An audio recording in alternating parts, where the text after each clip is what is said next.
So you're recording your Facebook Lives and you want to keep your audience sticking with you till the end. Now obviously there are some legitimate reasons why your audience might end up leaving, but ultimately we want your audience to watch your content, whether it's live or on the replay. So in this video we are going to look at the structure or framework that you can use to increase your retention rate in your lives.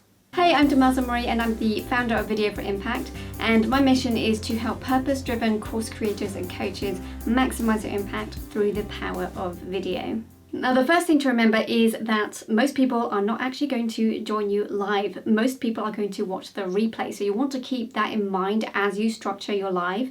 You do not want to waste time at the beginning of your lives by grabbing a coffee, fixing your hair, talking about your day, or just talking about random things, or just waiting for people to actually show up. Any of those kinds of things for people who are watching the replay is going to be a big turn off. They're going to just be like, this is boring, I'm going somewhere else. So you really want to use that first few seconds of your live as a way to grab the attention of the people who are going to watch the replay. Now obviously those who show up live, they're probably going to miss it, but that doesn't matter because, like I said, it's really key for those who are watching the replay. Now, depending on the purpose of your live video, whether it's to an audience which might be new to you, or whether it's to an established audience, so people that already know you, you might want to consider an introductory little bio about you. Obviously not to an already established audience, but if it's a new audience, you might want to include that just so that they know that you are someone who is credible in the topic that you'll be sharing. Now, I would say keep this extremely short. You do not want to be talking for a long time about you and your achievements and your experience or that kind of thing. Maybe just look at one sentence, the fact that, you know, who you are, you're the founder or the creator of whatever it might be, who you serve, you know, what you do, that kind of thing, but just keep it very, very short. Now, when you get to your content, you also want to keep that short as well, because people's attention spans are getting shorter and we're busy, we've got lots of things going on, and we want you to basically get to the point and give us the content that you want to share with us. We want that value and we want it quickly. So be sure that when you actually deliver your content that you're not adding a lot of filler and a lot of extra fluff to your lives, because it's very easy to do on a live. It's just to start talking because, you know, it's just you and the camera and you can't really interact with people in the same way, which makes it a bit awkward. But you do want to make sure that you are still delivering that content as concisely as possible. Now, hopefully, as a live, you have a lot of people coming and joining you to watch live. And if they do, I would recommend that if it's just one or two people, that you do call out their names and recognize them for being there, because people like to be seen and recognized. And also that helps increase the likelihood that they will stay for the rest of your live. Now, if you have a lot of people joining, I would recommend not doing this because people don't like to hear roll calls. It's taking away from your content. It's really diluting. It's the fluff that I was just talking about. So if there's a lot of people joining, maybe just call out a couple of names, but then keep moving along, because you don't want to get hung up with a whole list of names, which will ultimately distract from the main content that you're sharing. Now, as you go through your content, you might want to think about doing a quick recap after each of your points. So as you deliver your content, you probably got 3-5 points, something like that. And after each point, you might want to go ahead and say, okay, so in point number 1, we looked at this. Point number 2 was this. Number 3, we've just covered this. Number 4 is, and then you carry on to the next point. So you don't want to obviously rehash everything that you just talked about, but just highlight the main takeaway of each point that you want to people to take away with. First of all, if they are joining live, they might have missed some of those earlier points that you made. So that helps them to know that actually it's worth going back and watching the replay to get the content, the main content that you shared for those points.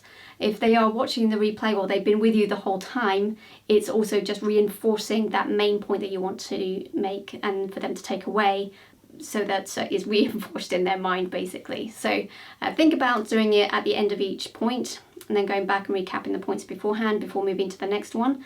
Or if you prefer, then just go ahead and recap it right at the very end of the video. Now, you want to keep your audience engaged, obviously, and one way to do that is to use stories. Stories are a great way to connect with people and to help them to empathize with the main character and to apply things to their own lives. So if you can use stories, go ahead and use them. Just make sure that they are to the point and they're not very long drawn out with lots and lots of detail, because most of the time that's not important. You want to drive home famous central point, and using stories is a great way to do that. Another good thing to drive engagement is to ask questions. So as you go through your content, think about the questions that might be relevant to your audience to ask at that particular time. So you can ask them something related to that point, or you can even just ask them, are you getting value out of this? And ask them to put something in the comments. First of all, that helps with the algorithm. It drives up engagement, which helps boost your live in the algorithm when you're live. And also it helps when you got those questions, you can then go back at the end of your live and go back and answer those questions. Now, I would recommend doing it that way rather than answering those questions during the live itself, because when someone is just wanting that content from you, they're not necessarily going to want to be bogged down with questions that they don't have. Now, if they want to stay for the questions at the end, then they can do that. But if they don't have those questions and they just want the content from you, and now you're getting distracted by answering questions from somebody, then you might lose them basically for the rest of the content that you want to share. So I would recommend ask them to let you know their questions as you go through, and that when you come to the end of your content, that you will go back through those questions and you will answer them individually. I would also say do not be afraid to use call to actions or CTAs throughout your video, your live video, because you don't want to leave your most important call to action right to the very end of the video, which is when most people are not actually watching it anymore. So you want to think about strategic places in your content where you can actually very naturally mention the offer that you might have, or to the lead magnet you might want to send them to, or whatever it might be.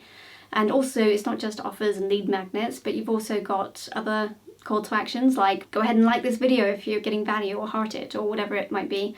Go ahead and share it with somebody that you think might get value with it. Tag somebody in the comments that you think should hear this video.